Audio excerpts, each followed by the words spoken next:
Movie के starting में हम देखते हैं कि कई सारे लोग मिलकर एक बीच पे नाइट पार्टी कर रहे होते हैं।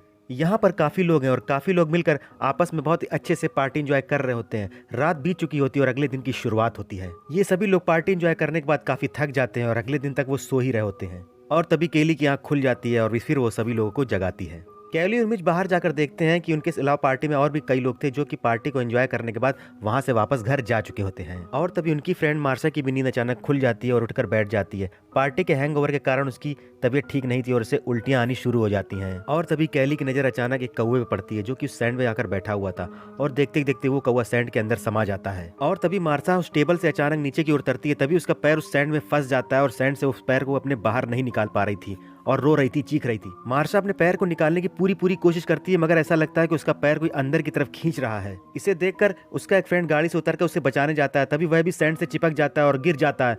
और तभी अचानक ऐसी वारदात होती है कि लोग देखकर घबरा जाते हैं। उसके गिरते ही उसका पूरा शरीर सैंड से चिपक जाता है और सैंड से अंदर से निकलने वाली अजीब सी चीज उसके पूरे शरीर को सैंड की ओर खींचने लगती है और देखते ही देखते वो पूरा सैंड में समा जाता है। और उसका ये सारा दृश्य सारे उसके दोस्त देखते देखते डर जाते हैं और इनके दोस्तों को कोई आइडिया नहीं रहता है कि ये सब क्या हो रहा है और ये आखिर हो क्यों रहा है, कैसे हो रहा है। तभी कैली को कुछ डाउट होता है। वह सैंड की तरफ जाती है और सैंड से कुछ ऊपर की तरफ अपना हाथ रखकर देखती है तो तभी उसे पता चलता है कि सैंड से कोई अजीब सी आकृति उसके हाथ की तरफ आ रही है। और फिर तभी सारे दोस्त समझ जाते हैं कि जरूर सैंड में कोई ना कोई प्रॉब्लम है और हमें वापस नीचे की तरफ नहीं उतरना चाहिए। और तभी थोड़ी देर बाद उनके फ्रेंड गिलबर्ट की अचानक आंख खुल जाती है और वो अपने आप को एक बहुत बड़े से ड्रम के अंदर फंसा हुआ पाता है। इन सभी लोगों ने गिलबर्ट के साथ प्रैंक करने के लिए उसे उस ड्रम में डाल दिया था। और फिर तभी गिलबर्ट की आंख खुलती है तो अपने आप को उस ड्रम में फंसा हुआ देखकर वह अपने सभी दोस्तों के ऊपर बहुत जोर जोर से चिल्लाना शुरू कर देता है। तभी उसके सारे दोस्त गिलबर्ट से कहते हैं कि तुम चुपचाप वहीं शांत खड़े रहो, बाहर निकलने की कोशिश मत करना, क्योंकि गिलबर्ट को कुछ भी नहीं पता था कि यहाँ पर कुछ प्रॉब्लम चल रही है।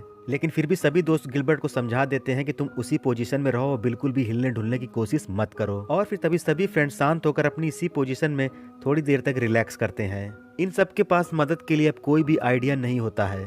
इन सभी का फोन कार की ट्रंक में पड़ा होता है क्योंकि रात भर पार्टी करने की वजह से इन्होंने कार की सारी लाइटें जला रखी थी, इसलिए कार की बैटरी पूरी तरह से डेड हो चुकी थी और इनके फोन भी चार्ज नहीं हो सकते थे और साथ ही साथ कार भी स्टार्ट नहीं हो रही थी। धूप बहुत तेज होने लगी थी इसलिए सभी को शरीर में जलन सी महसूस हो रही थी और तभी ये लोग बॉडी लोशन लगाकर थोड़ी देर के लिए रिलैक्स करते हैं। थोड़ी देर बाद सभी की नजर पास में पड़े हुए एक अंडे जैसे दिखने वाली चीज पर जाती है। सभी लोग उस अंडे को देखकर ये सोचते हैं कि इस अंडे को फोड़कर जरूर कोई यहाँ मॉन्स्टर निकला होगा। और फिर उन सभी को रियलाइज होता है कि पार्टी एंजॉय करने वाले जितने भी लोग थे वो सभी घर नहीं गए हैं, वो सभी लोग इस सैंड में दफन हो चुके हैं या फिर वो सैंड मॉन्स्टर इन सभी लोगों को खा चुका है।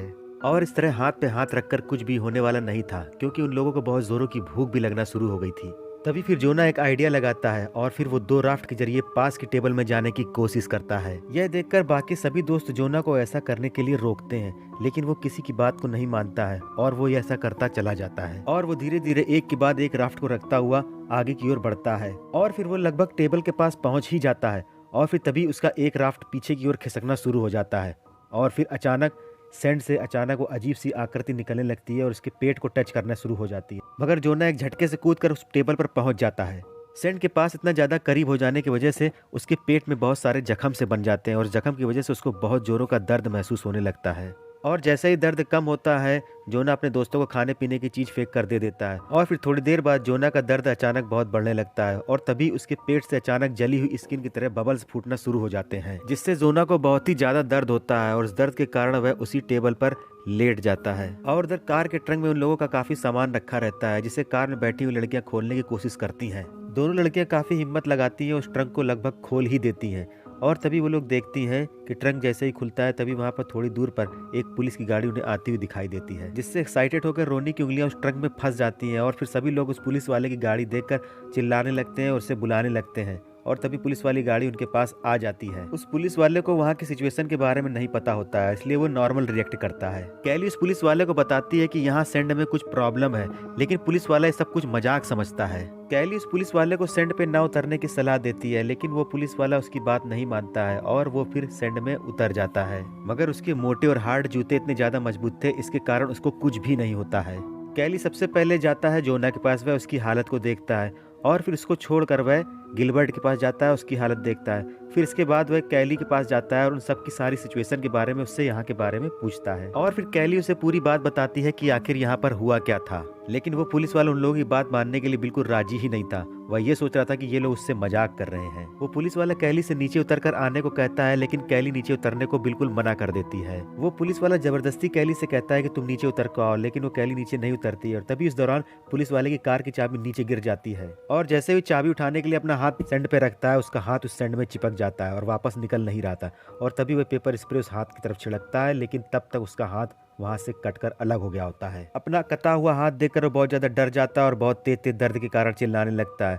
और तभी वह अपना संतुलन खो देता है और सैंड में गिर जाता है और फिर धीरे धीरे वो सैंड उसे अपने अंदर खींच लेती है। और उधर लगातार ड्रम में घुसे रहने की वजह से गिलबर्ट को बहुत तेजी से दर्द महसूस होने लगता है। मित यहाँ पर समझ जाता है कि अगर हम पाँव में मोटा कपड़ा बांध कर यहाँ से भाग कर निकलने की कोशिश करें तो हम यहाँ से वापस निकल सकते हैं। वह चैंटा से कार में रखे हुए कुछ कपड़ों को मांगता है, लेकिन ज्यादा एक्साइटमेंट होने की वजह से वह उस सैंड में गिर जाता है और गिरने के बाद उसकी यहाँ बड़ी भयानक तरीके से मौत हो जाती है और फिर वह वापस सैंड में समा जाता है। सभी लोगों की उम्मीद यहाँ पर टूटने लगती है और दूसरी तरफ जोना भी दर्द से करा रहा होता है। और तभी उसकी गर्लफ्रेंड जोली उसके पास जाने का जुगाड़ बना रही होती है और तभी वो एक लंबी छलांग लगाती है और कार के ऊपर कूद जाती है। और सबसे पहले वो रॉनी के हाथ को कार के ट्रंक से बाहर निकालती है। इसके बाद वो लकड़ी के डंडों की मदद से जोना के पास जाने की कोशिश करती है। और दूसरी तरफ गिलबर्ट के पेट से खून निकलने लगता है और वह खून की वजह से जो सैंड का मॉन्स्टर होता है उस गिलबर्ट की तरफ बढ़ना शुरू हो जाता है। और दूसरी तरफ जोना के पास दोनों लड़कियां पहुंच जाती हैं और फिर लास्ट में यहाँ पर सिर्फ रोनी बचती है जो कि डंडों के सहारे उस तरफ आ रही होती है, लेकिन तब भी